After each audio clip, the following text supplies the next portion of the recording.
Now, the automotive industry in Kenya is recording steady growth in local vehicle assembly as demand for new vehicles rises, supported by infrastructure development and improved access to financing.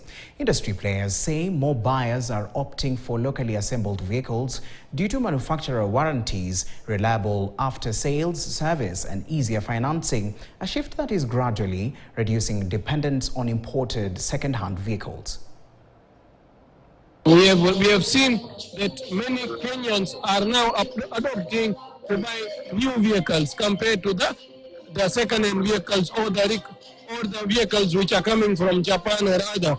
Because a new vehicle, you will get more comfort, it's brand new, it's zero mileage, accessibility of space, accessibility of the bank finances, because the bank finance will always finance a zero mileage because there is warranty, there is space, there is after-sale service. We are opposed to the other models which are coming as second-hand units or reconditioned units from other countries. Increasingly over time, we've seen an expansion of the infrastructure in Kenya, and that, of course, is evidenced by the many construction sites that we see around. There's, of course, the expansion of the road network.